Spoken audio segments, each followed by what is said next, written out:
Most bankers aren't ready to help you until after their third cup of coffee. But with Central National Bank's after-hours service, you don't have to wait for the bank lobby to open to get help. You can contact us from 6 to 8:30 in the morning or from 5 to 10 in the evening, and we'll connect you to a real, live, local person who can answer questions and fix problems 7 days a week. Bank different. Bank Central. Central National Bank. Member FDIC. Coming up on the payoff, Brandon Novak was a professional skateboarder at 14 years old. And with that came a ticket to an incredible life. That incredible life, of course, if you can relate, was totally interrupted by drugs and alcohol. And it's a story of a guy who goes from a pro skateboarder at 14 to touring with the Grateful Dead shortly after that. And it's not like he was playing an instrument in the band. He was selling drugs wherever the band went. And he goes from touring with the Grateful Dead into heroin addiction, into getting thrown a lifeline by his best friend, Bam Margera, who tries to clean him up, but fails. Ultimately, addiction would win out. And the moment that Brandon surrendered, well, you know the story. It's cliche, but he started to win. And the guy is winning today. His story is absolutely amazing. And he wants to help you. If you're having problems with drugs or alcohol, or if you have somebody in your life that's struggling with drugs or alcohol, this is the podcast for you. It's going to help you. Buckle up, and this is a real good one, all right? But first, Kevin Souza.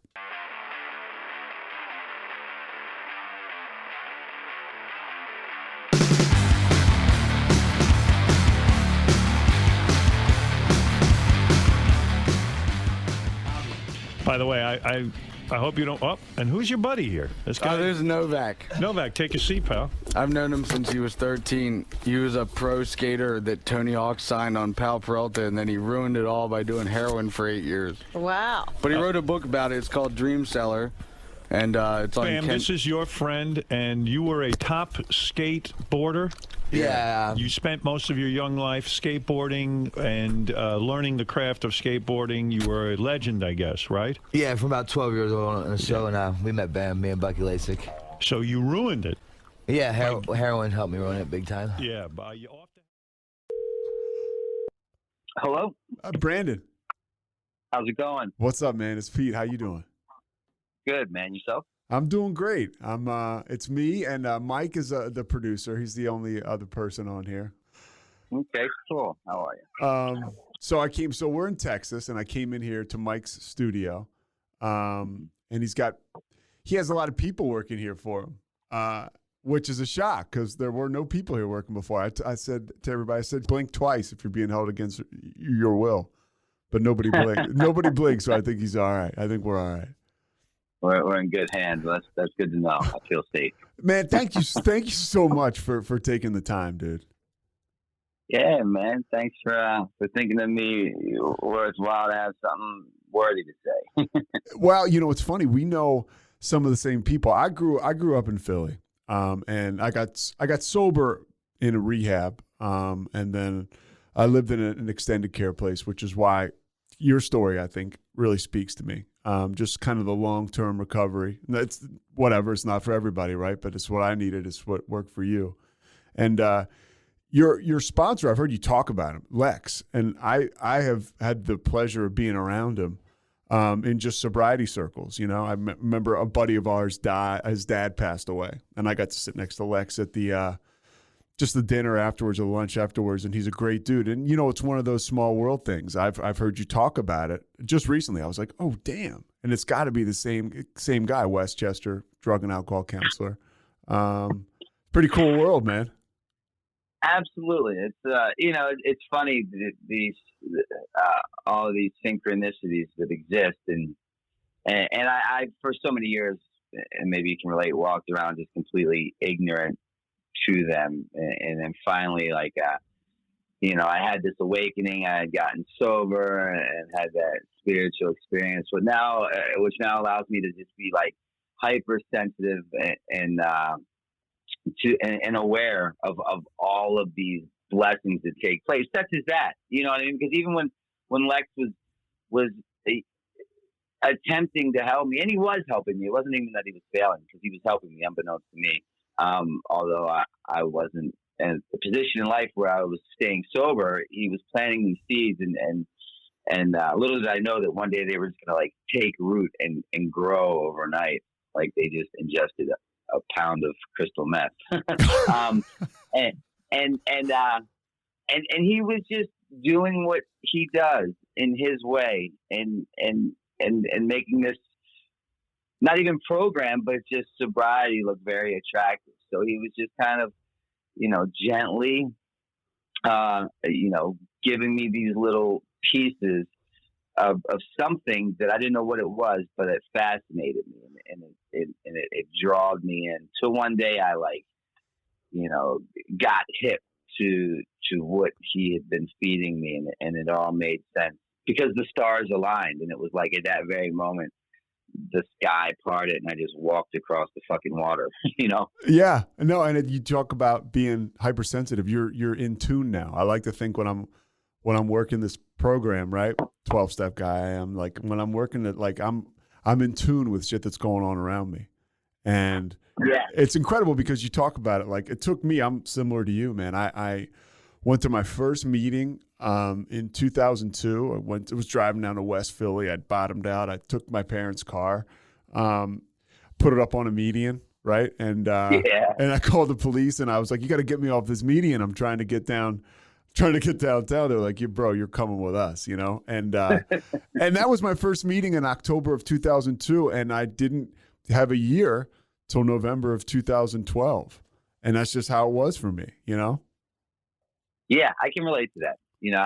I was kind of one of those guys for so many years that they talk about being constitutionally incapable because I just was not able to be honest with myself, let alone with anybody else, because my life was kind of just a big smoking mirrors, watch the right while the left does its deal, hat trick, if you will.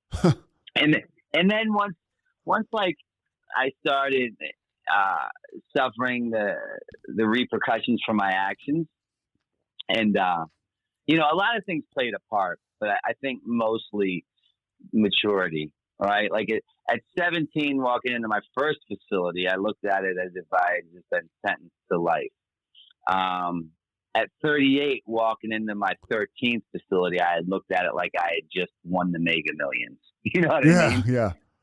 My perspective of the situation just completely changed because I got to a point in my life where I could no longer deny, justify, or minimize the severity of my alcoholism. Right, like it was very easy for me to look back after 22 years of active alcoholism and addiction, and see clear as day that all I had done for the better part of 22 years was rearrange the furniture on the Titanic, and my ship always fucking sank.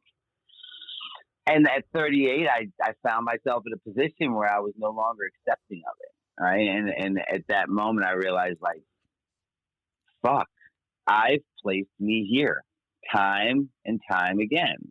And then the common denominator in my problems were me. Like everything that Lex had gently given to me, that every group facilitator, psychiatrist, therapist gently handed to me. And it didn't make sense until it made sense. And towards the end, in a few particular days, time span, like it all made sense. And that's when those seeds just like erupted. And I understood exactly what they had all been saying to me all along. And dude, it's not like you scripted it, right? Because I want to get into your story, but you find yourself having that awakening at an airport, right? A TSA agent pulls you out of line, I guess, and won't let you get on a flight because you're wasted. And that is the moment of clarity for you. And so it's not like, and my same thing, I was high and I was drunk at a dinner with the guy that was my temporary sponsor. And he just was like, look, dude, you need to go to rehab. Like you need to cause I'd never actually been to treatment. And I was like, fuck, man, I guess that could work. I don't know what happened, but I went. I said, give me a week. Went out and partied, but I went. And my life changed. So your life starts. You grew up in Maryland, in the Baltimore area? Yeah, born and raised in Baltimore, Maryland. And addiction in your family? Like, I know just from your story, you've got brilliant people in your family. I guess your brother's a big-time attorney. Your mom was some kind of doctor or scientist. Yeah. My mother was a nuclear physicist. My brother's an attorney who practices in the White House. And then my father died as a direct result of the disease of addiction. So my brother, and I have a sister as well who works in the hospital for my mother. My brother and my sister are both by a different man. They have no issue, nor have they ever, with drugs or alcohol. I am the only child by my father, and I was an alcoholic, and my father was an alcoholic, and his father was an alcoholic. So I believe that I was genetically predisposed to this situation. Yeah, same as me. My dad's side of the family. I mean, it's the old joke I use, but man, alcoholism doesn't run in our family. It gallops. Yeah. I mean, it's just kind of how it goes, man. So you grew up skateboarding. Was that your first drug? A skateboard? Yeah, absolutely. It did for me what no other person, place, or thing was ever capable of doing. It allowed me to feel whole. It allowed me to feel part of. It allowed me to feel attractive, desirable. All those things that drugs and alcohol later on created that delusional narrative of. Is what it did for me. And you became a pro skateboarder at 14. Were you good enough? You signed right at 14. Yeah. So I was like design. I was at 14. I was the first skateboarder ever endorsed by Gatorade. At 15, I was riding for Pal Peralta. I was designing my prototype shape. I was touring the world with Kyle Peralta, Tony Hawk, the Bones Brigade. What's that like for a young guy? I mean, you're doing Gatorade promos and commercials with Michael Jordan. You're in Chicago. What the hell is that like, dude? It was. I can't even say it was surreal because skateboarding raised me, and I attribute skateboarding really to my life today and sobriety as well. I'm a firm believer that skateboarding weeds out the quitters, and my father was around just enough to let me know that he wasn't around. And he was a pretty unsavory kind of fellow, if you will. He never held a job a day in his life. He taught me one thing: if and when I go to prison, how to conduct myself. He ran with the Hells Angels. So he would wreak a lot of havoc when he would come home. Were those people in your life, like the Hells Angels, like your dad's friends? Were they drifting around too? They would. Yes, absolutely. They would come around. I remember being a kid, and my father one year he bought me a YZ50, and he got me these chaps. So I'm like, I don't even know, maybe like 6, 7 years old, and I'd be in the garage with all the Hells Angels guys, and they'd be working on their bikes, and I'd have my chaps on, and I'd be watching my little yellow YZ50, and this was so a part of. And they were all good guys. And what I didn't know then that I see clear as day now, right, because I've had that awakening and I'm in tune with reality, is that my father did the best that he could with what he had.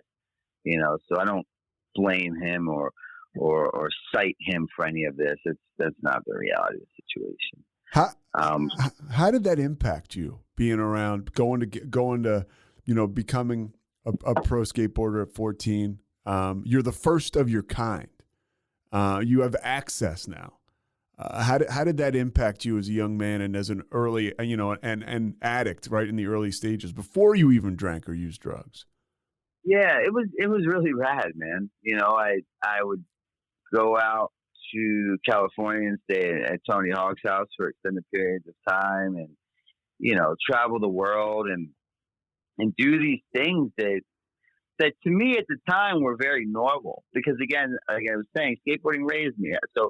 So in order to stay away from the house, I never knew what kind of deal my father was going to present when he walked in the door. I would just skateboard from literally sun up till way into past sundown, and spend the least amount of time at home.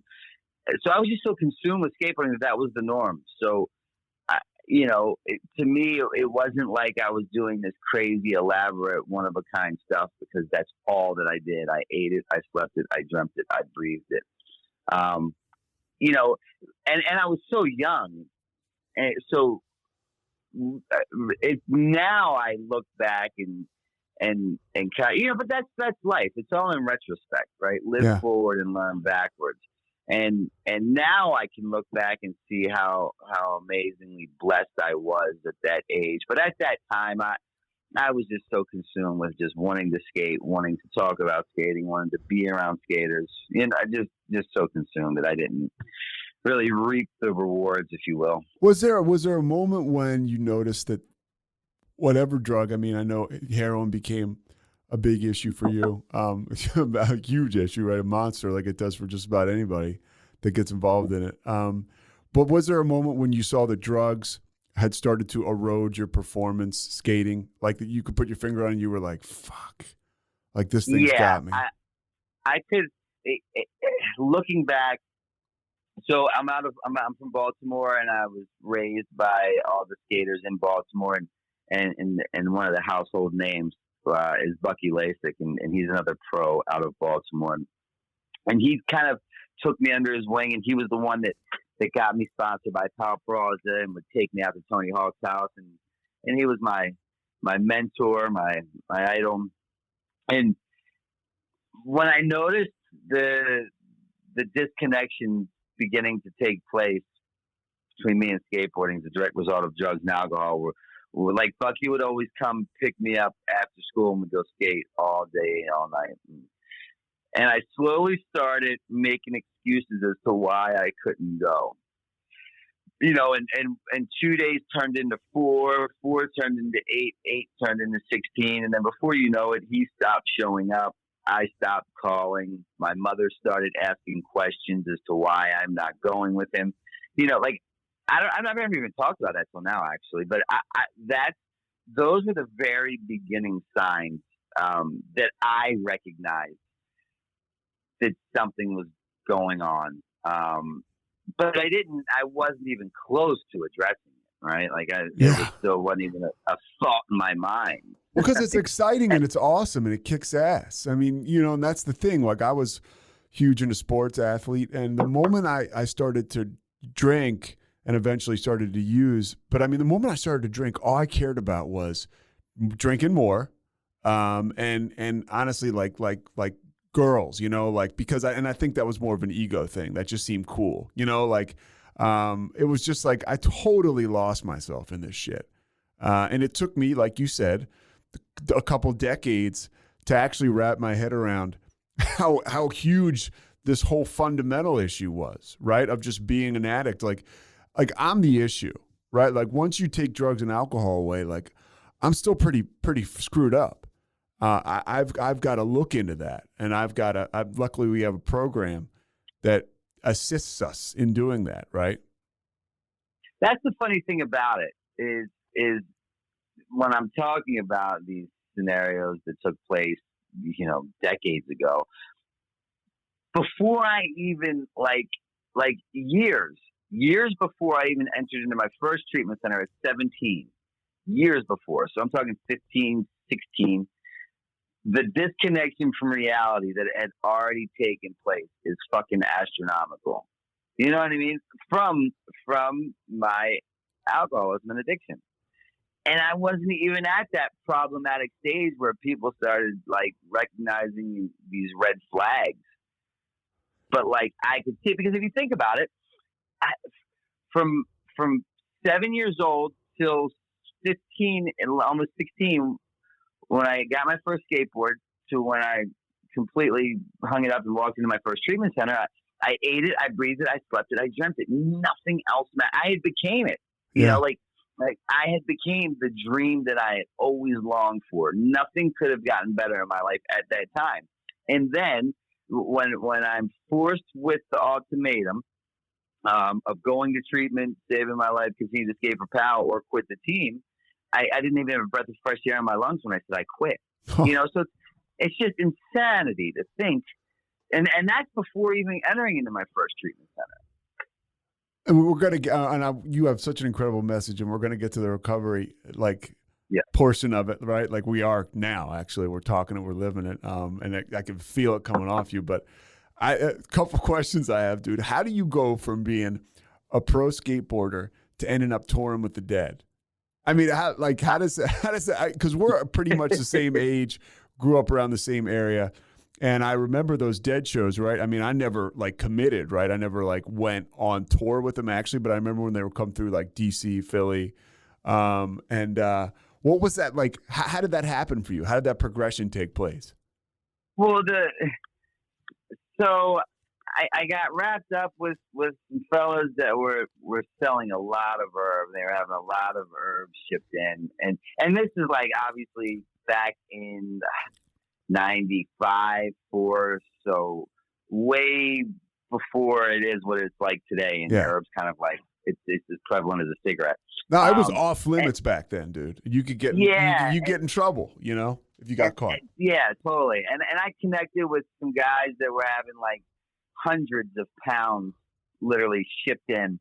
And they were making a lot of money, and I connected with them, and this is when skateboarding was it was exiting the scene, and now just partying and just doing whatever without responsibility or care was taking precedence in my life. And so their connect that would ship the herb in was a guy from San Francisco who was would follow the Dead and was a big fan of that whole world. And so I kind of got into it via the money that could be made from it, the drug revenue and whatnot, the company, the drugs.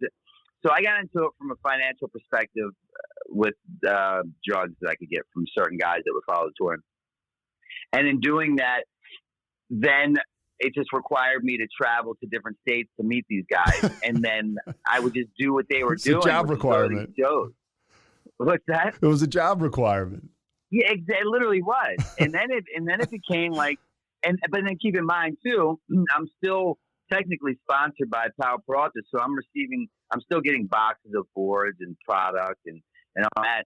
So then I would go to these Dead shows and I'd have 10, 15 brand new boards, and I would just trade these boards for really good kind buds, prescription pills, any good drugs I could find. I would just trade, and they would love that because no one really ever had skateboards and stuff like that then. We'll get back to this conversation in a second, but right now, a word from our sponsors. From the host of the popular podcast, The Only One in the Room, Stash by Laura Cathcart-Robbins is a propulsive and vivid memoir about the journey to sobriety and self-love amidst addiction, privilege, racism, and self-sabotage. Best-selling author Holly Whitaker calls it an irresistibly delicious story, and MacArthur Foundation fellow and best-selling author Kiese Lehman says Stash is emotionally riveting. Buy Stash by Laura Cathcart-Robbins now, wherever books are sold. Hey there, homeowners. Is it time to give your yard a complete makeover this summer? Villani Landshapers, a local family-owned business, has been transforming landscapes for more than 20 years. Villani Landshapers specializes in landscape design build, retaining walls, outdoor living spaces, and so much more. Request your free consultation today and check out their gallery of residential work at villani-landshapers.com. The all-new Chevy Colorado is made for more. Stacked with the latest in-vehicle technologies like a class-leading 11-inch diagonal center touchscreen and an extra-large wireless charging pad. Plus, it features wireless Apple CarPlay and Android Auto compatibility to make staying connected easy wherever your adventure takes you. Chevy Colorado, made for more. Learn more at Chevrolet.com/truck/Colorado. Claims based on latest competitive data. And then you start to sell acid as a part of this. and you start to sell huge quantities. You're making a lot. You're making a lot of money. How much acid were you selling? Well, we had a connect that would fly in, again from San Francisco, and he would different guy or same guy? No, a different guy. All right. Different guy, but San Francisco was just kind of, that was the Haight-Ashbury. Yeah. It was like it was like Jerusalem for deadheads if you're a holy goer, And this guy he would fly into Baltimore and bring these raw crystal grams in, and he would lay the raw crystal gram.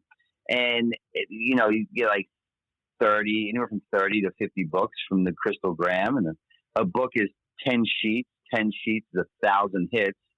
So when it broke down, we were selling I was selling the books for like anywhere from between $300 to $500, and so you're getting 1,000 hits for $300 to $500, and they're lining up around the block. So money was coming in hand over fist at that point in time, and that was kind of when. How much for people that don't know, which is probably for almost everybody? How much do 1,000 hits go for? Well, if you can ballpark it. Yeah, I mean, I've been so disconnected from that world for a long time. I don't know what they go for today. Back then, I think they would go for a few bucks a hit, maybe $2, $3, $4, $5 a hit. Yeah, so you're making a shitload of money. Yeah. So 1,000 hits. If I sold it for $1, would be $1,000. If I sold it for $5, would be $5,000. So that's a book. So a book is again 1,000 hits. If I sold them for $5 a hit for 5,000, I'm selling them for 300. A book for 300. You can do the math. Yeah. Well, I can't, but other people can. Well, I'm not a math guy. It's funny. Yeah. I'm not a math guy either, but I could break that down like a math genius. Or if you ask me about 15, 30, 45, 60, 75, 90, 105. My heroin dealer used to sell bags of $15 bags of heroin, so I can do the 15 really well too. Well, so was there a time when you're starting to just deteriorate, obviously as a skateboarder, when you bump into one of your guys who was with you on the come up skateboarding and now is having success, and were they like, dude, what are you doing? Was there anybody that grabbed you? Was there a moment? One very, very, very embarrassing time that I'll never forget. And I'm like, I'd been through the mill. My addiction's definitely played its course, and I'm not at the tail end. Looking back, I know that I wasn't at the tail end, but at the time, I felt like it was probably going to be the tail end. Little did I know, I still had another 8 to 10 years to play. But what it looked like for me at that period in my life was I'm living in an area called Federal Hill in Baltimore City. I'm living with this gay man who is the manager of this restaurant. The way that I pay my rent to live in his house is I would allow him to shave my asshole every few days. That was his thing. And then I could just take the money that I made from waiting tables at his restaurant and just buy heroin. Just really a meager existence, to say at least at best. And one day I'm waiting tables and I look up and it's this crew of skaters come in, and I could tell that they were somebody, the way they were dressed, and you're a sports guy. If you could tell when someone walks into that stature, whether it's pro football player, baseball, basketball, whatever. For sure. And they sit down, and I try my best to avoid that table like the plague. And lo and behold, they insist that I take care of them. So I go over and I say, can I get you guys anything to drink? And the one guy in particular looks up to me and he goes, Novak? And I'm like, yeah. And he goes, what the fuck happened to you? And that at the moment, it was just, everything in me just crumbled, and because again, my brain would create these delusional narratives that allowed me to, like I said earlier, it allowed me to justify or minimize my disease of alcoholism or addiction. But on very few occasions I'd be called out and I knew that I couldn't deny it. And that was one of those occasions. Yeah. I mean, cause it sounds like you did a really good job. For me, I fell so deep into the abyss that like there was nobody around me that could shame me anymore almost, There were obligations that I would have to show up to, and then I would just stop going to those. So it's funny how you insulate yourself. 100%. And yeah, it's just, and again, like I said, looking back, I thought at that time it was coming close to the end, and I had no idea that I still had, many years to play in that game. And at the end of the real end is when I started completely disconnecting from any, like you just talked about. Yeah. There was no one in my life, and if there was, I could give a fuck less of what their opinion was of me, because I was in it to win it at that point. And in between these periods, Bam Margera, who's like your best friend, still is, right?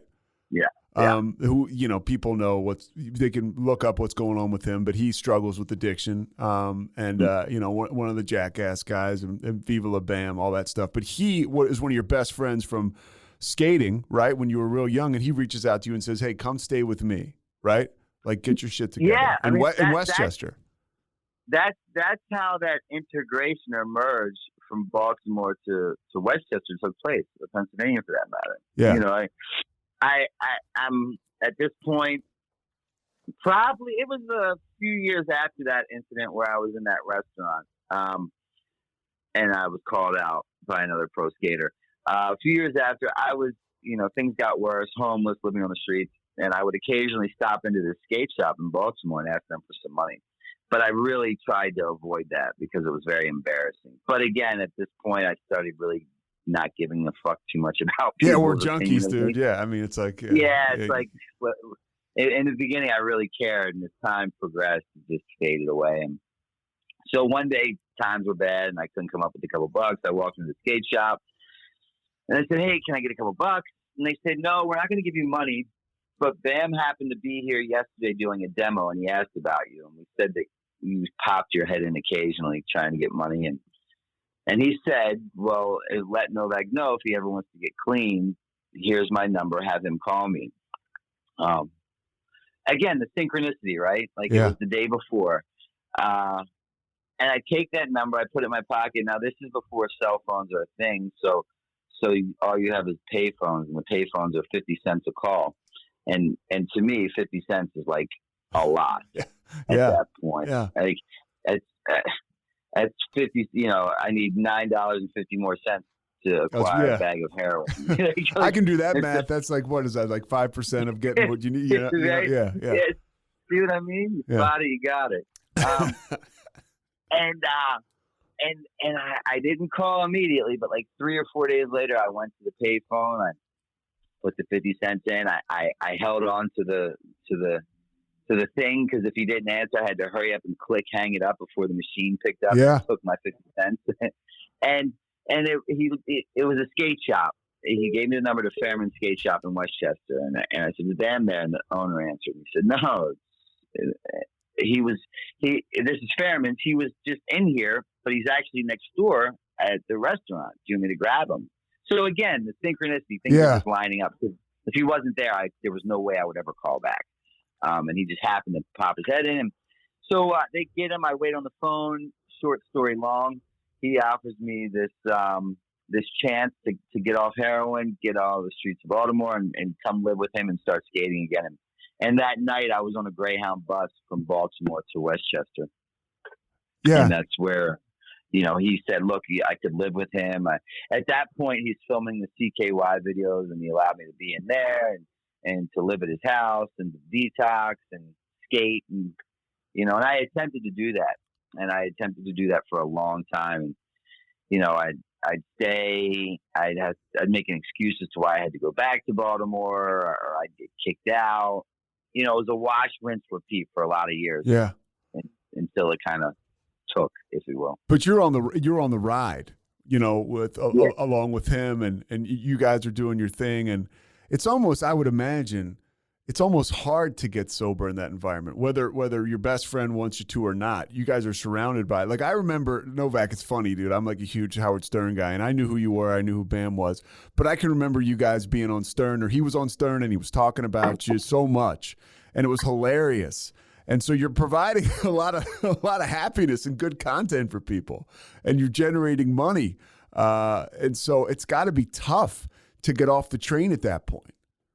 Well, that was honestly one of the hardest things about all of it, right? Not really the Howard Stern era, because like I had done some things on my own that allowed me to stand on my own for once. Like I had written the books, doing all these things. I had been on the Viva La Bam show, and I think Jackass at that point, maybe my timeline's bad, but I started to kind of do some things to where I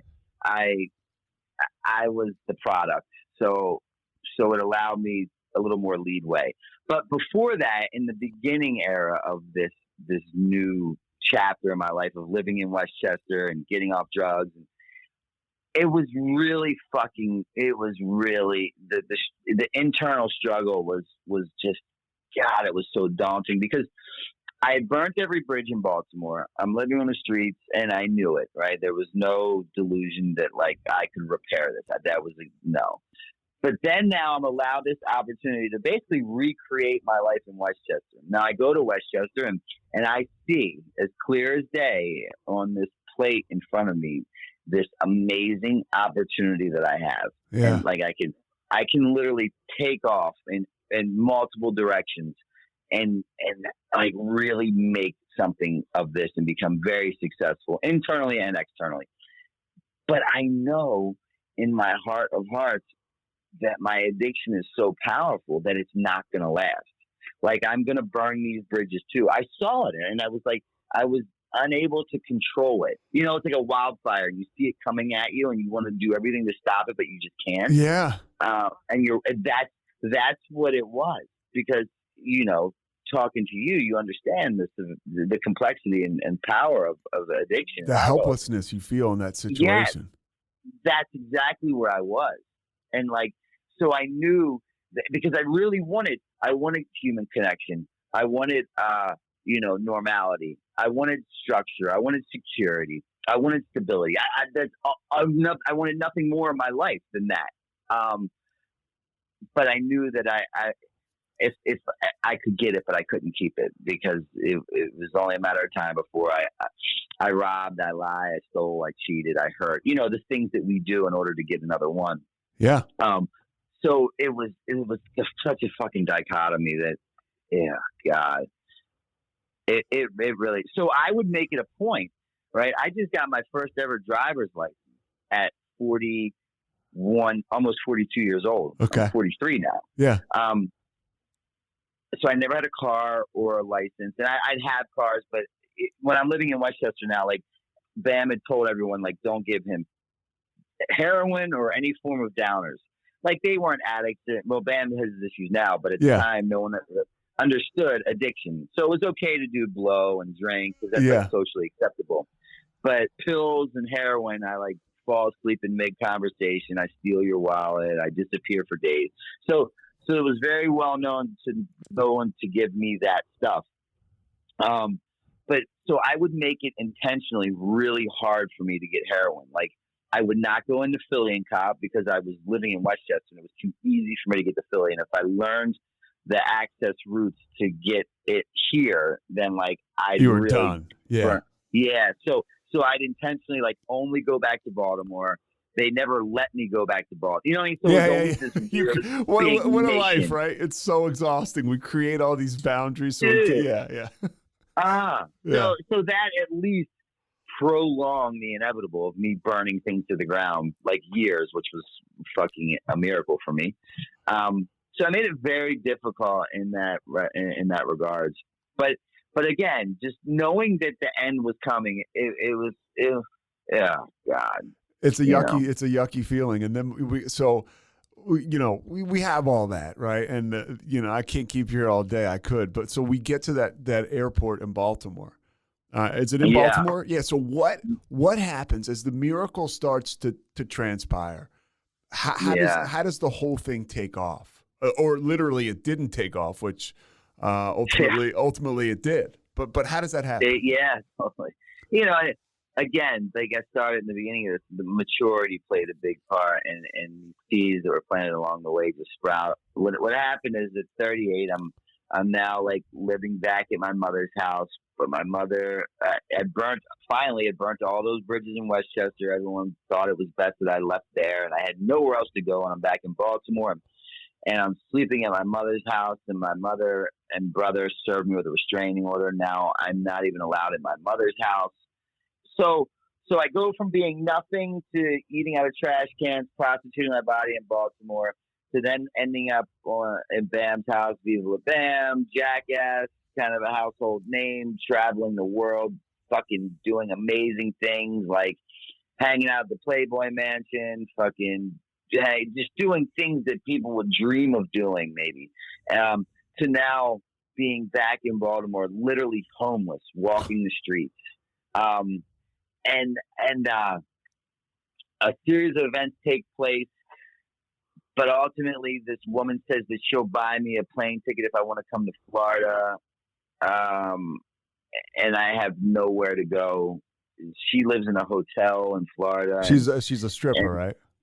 Yeah, okay. She's like a stripper, and it just doesn't look well. But I don't really have. I don't really. It's not. I don't really. What are our options at this point? I literally have zero other options, like not one. I swear to God, I have not one other option. My mother has now kicked me out of her house for real, because before my brother made her serve me with this restraining order. I get served with a restraining order, but then my brother would go back to D.C., so my mother would allow me to sneak into the house and sleep there at night and leave early in the morning. But now my brother's starting to come around because he's getting hip to what my mom's doing, and she's all up in arms with it. And I get it. So I split, and now I'm at the airport, and I don't want to board this flight, but I don't have any other options. And I attempt to board the flight, and the woman at the counter takes a look at me and says, she asks if I'm under the influence of anything, and I said no, and she said, I believe you are, and you will not fly for 72 hours. So that's not like the next flight tomorrow morning. Three days. She wants to give me 3 days to sober up. Which I don't see at the time. Right? Yeah. My perspective of this encounter is that like she knows who I am, and her son or daughter is an addict, and she's blaming her kid's disease on me. Yeah. How dare her piss on my parade? The reality is the situation, the current state of mind that I was in at that time, and no one would allow me to do anything in public. So what I learned then, now that I didn't see then, is that the God of my understanding dressed up in the form of a TSA agent that refused me access to that flight. And I was just simply divinely inconvenienced in just such a manner that a big enough gap was created.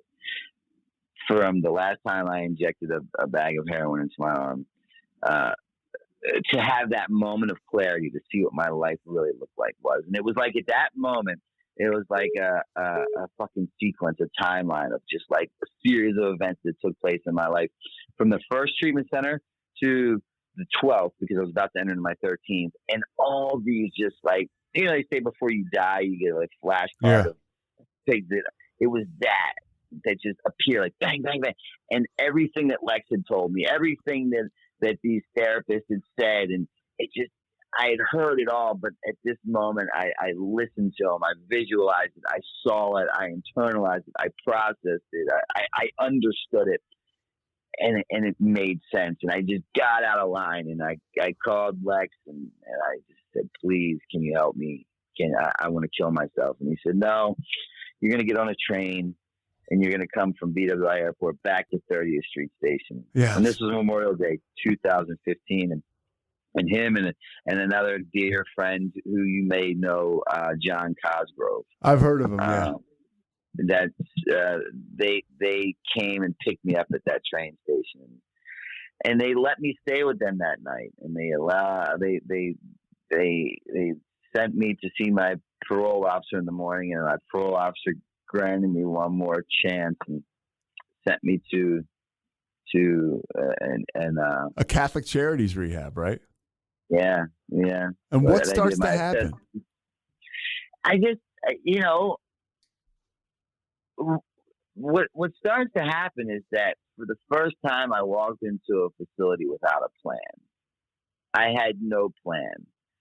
That my lack of options turned into the best of plans because it allowed me to just give you me, right? Like I was so tired of thinking, doing, and deciding for myself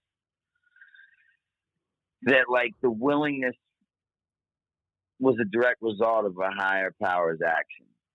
Because if pardon my French, but if you would have told me to get naked, stand on my head in the corner and jerk off for 5 months straight, I'd say from when to when, you know what I mean? Like I would literally, and because of that willingness that was not by my doing, my sobriety has been mundane, which thank God, and B, fairly a simple process to this point, because I was so beaten, I was demoralized, as they say. I was beaten in that state of reasonableness that I was a sponge, and I soaked up all the suggestions they gave me, and I listened to every word they fucking said, because at this point I knew that my life depended on it. And it's not that cliche. It's how I was, your life depends on this. To drink is to die. Like, I didn't give a fuck about dying. Like, that was actually welcome to me. Then the fight was over. My family could finally sleep peacefully. Like, that was cool. What scared me into sobriety is to have that drink, to have that drug, to not die, and have to continue to wake up every day and do things against my will to get enough money to buy more heroin. That's what scares me into sobriety and keeps me into sobriety. And I still today, with over 7 years sober, do the same things they told me in the beginning with 7 days sober. Right. I live my life by that today. I really do. I'm going to keep you for a little bit longer, but I'll let you get out of here in like 5-10 minutes, if that's cool. So when you end up going to this treatment center and you stick with the long-term recovery model, how much did that help you? It was instrumental, man. It was, I had the state Medicaid insurance. I had the Chester County insurance, and if you're a product of my environment, state insurance, that is, and you're familiar with Chester County, that's like the Cadillac of state insurances. You get an automatic 90 days, no questions asked. Wow. So they throw me the 90. I settle in, totally accept the outcome. Fully embrace this deal. I'm in it to win it. I know things are different. I know that I was the boy that cried wolf so many fucking times, and I believed it every time I cried wolf. Not every time, but the majority of the times when I said I was finished, I really believed I was finished. Unfortunately, I always underestimated the opponent that I was up against. Hence me getting beat the fuck out of every time I stepped in the ring. Yeah. This time, like, I could understand the severity and the complexity of my situation. It was no longer deniable to me nor anyone else in the world. And so for the first time in my life, I stopped fucking talking, and I just walked, and I let my walk do my talk. And what that looks like is no more calls to my mother or letters to loved ones saying I've changed, things are different, I'm gonna fucking be the best version of me, blah blah blah. It was no phone calls. It was no letters. It was me showing up to group on time, actively participating, following the suggestions, remaining open-minded, finding a God of my understanding, making my bed, helping others in the community, doing my chore. And what I know now that I did not know then is that I was finally starting to work on the real problem. The drugs and alcohol are not the fucking problem. They're the solution. The problems that I started to address were my behaviors, my thinking, my attitude, my behavior. So by doing all of those things, I started to change. And I didn't have to tell people I was changing because they could watch my walk. And my walk did my talk. And so then, very, very slowly, and when I mean slowly, like after a year, family members started to reach out a little bit,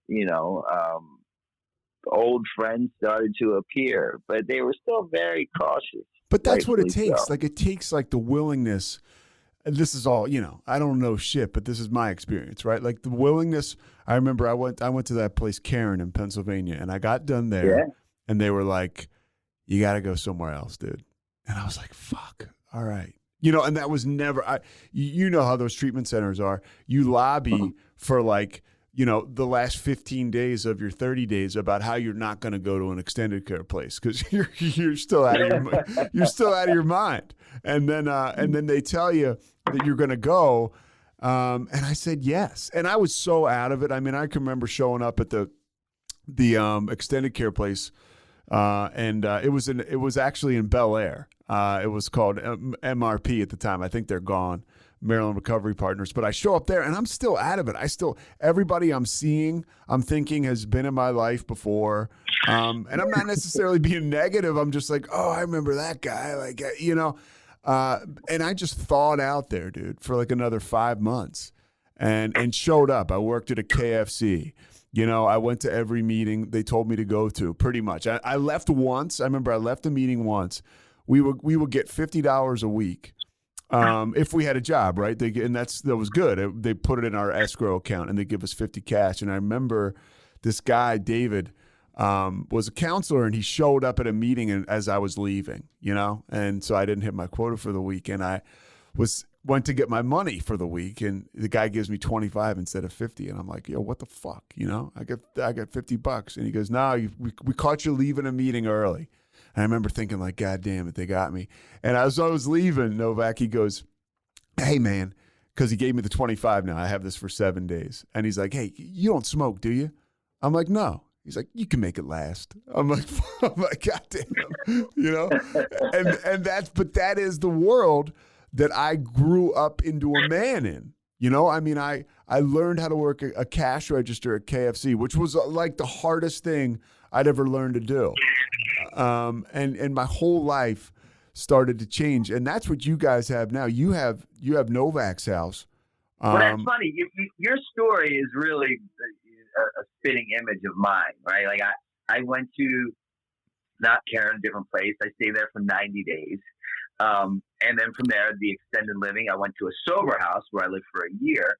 And my get well job was washing dishes at a diner called Mary Ann's in Levittown, Pennsylvania, for $6 an hour under the table next to a 14-year-old kid named Brian. Yeah. And that $6 an hour under the table. Now, in my mind, I believe that I should have been the fucking president of the United States at that time, at the very least. So, I had always heard people talk about humility, and it sounded great, but it never made sense until it made sense. And that job allowed it to make sense for the first time. And watching those dishes next to that 14-year-old kid, it really became one of the biggest foundations of not only my sobriety, but my life. Yeah. And dude, I took great pride in it. And I remember this kid similar to you, this kid Lance showed up like 30 minutes late, and he's a fucking high school kid. Of course he was late. He's God bless him for showing up to work. But I remember thinking like, how dare you? Like you're 30, like come on, man. And that's where I was, and it worked out for me. So, you go forward and you've got, what are some of the other things, some of the highlights? Because I gotta let you go here in a couple minutes, but you have so much good stuff to say. Some of the things that you share in your message today.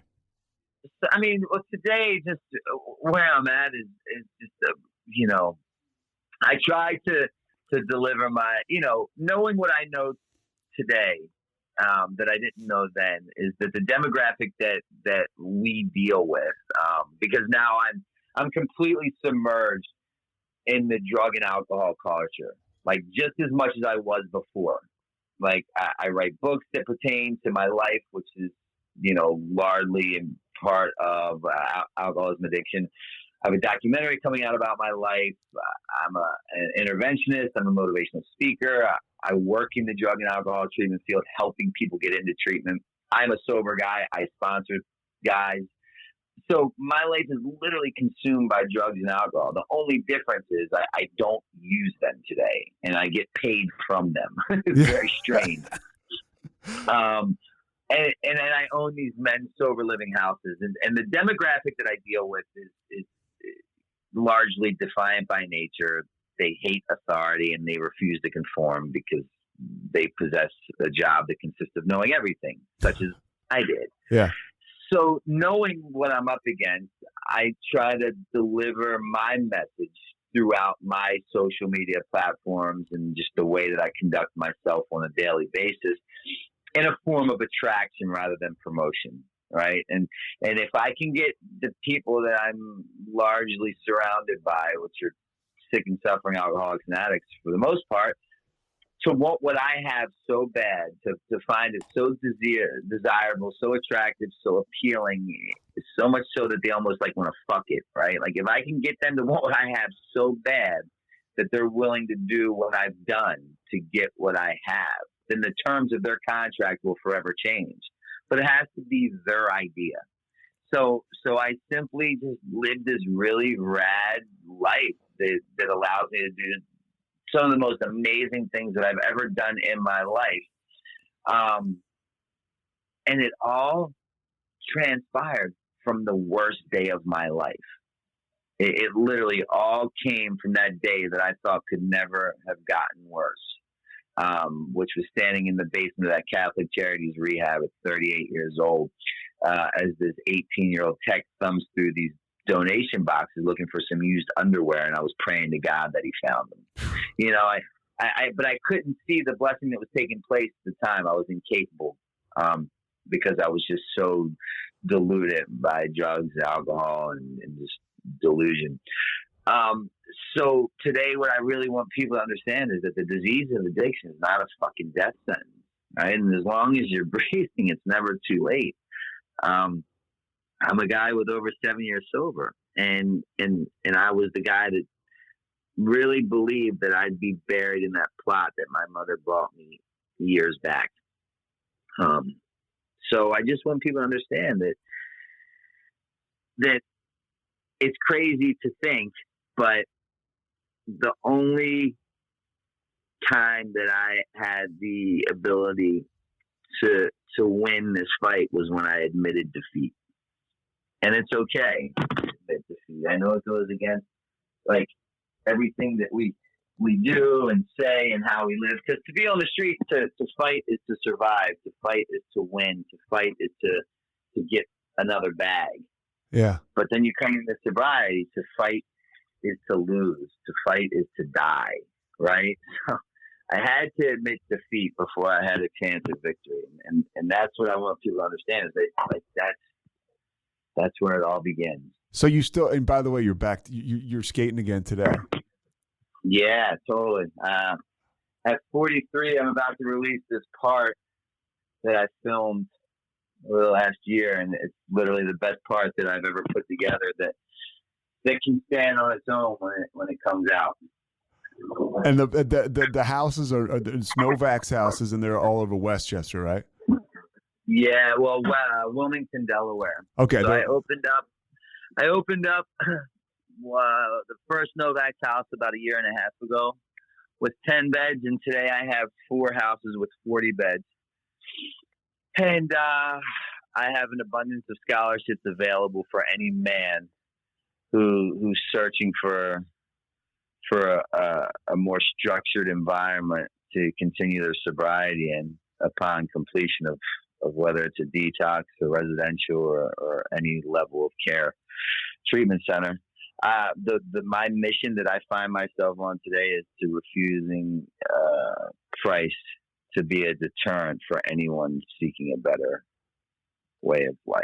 So I have these beds I have these sober houses with these beds with scholarships. So I literally have an amazing program that's free if you're willing to do what it takes to stay sober. And we'll put all those contacts out there along with the phone number that you're just fucking giving out. It's amazing. Yeah. And sometimes you will answer that phone if it doesn't go.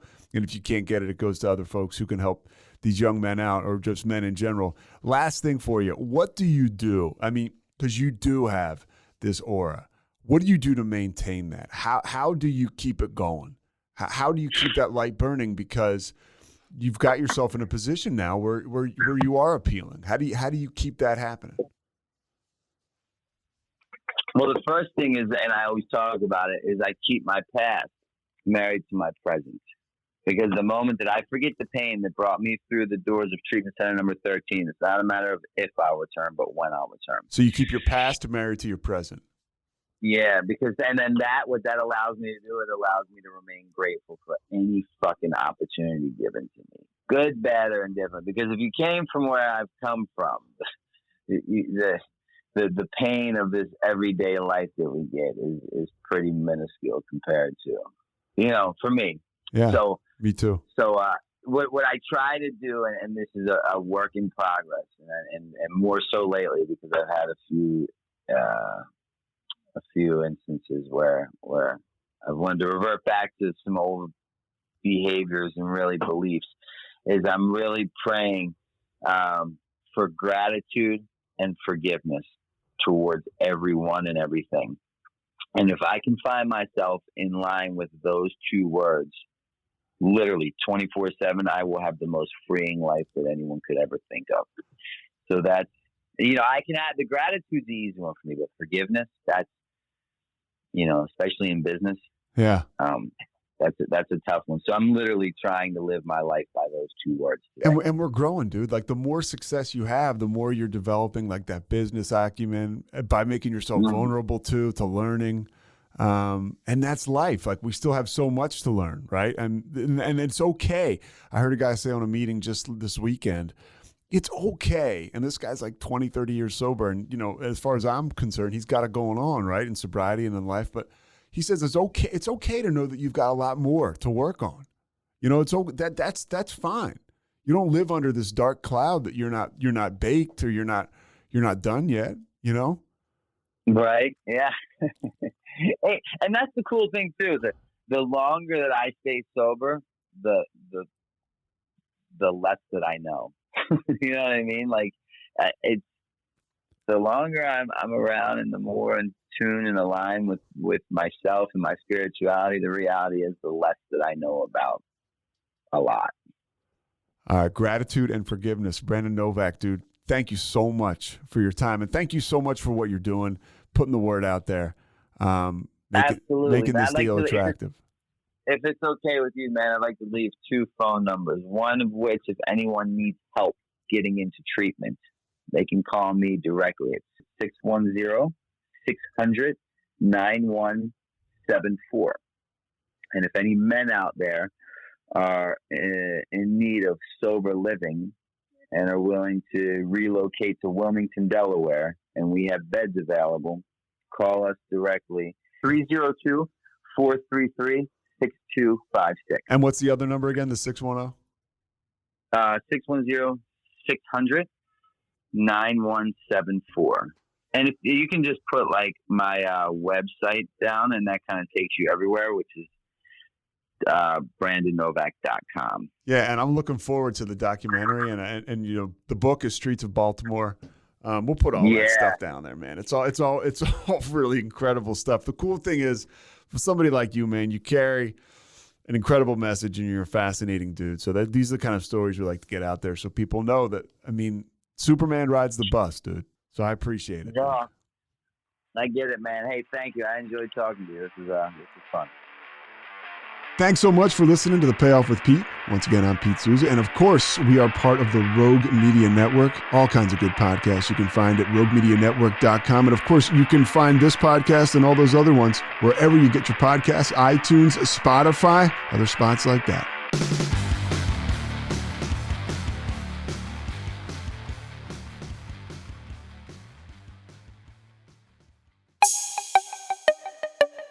This has been a Rogue Media podcast.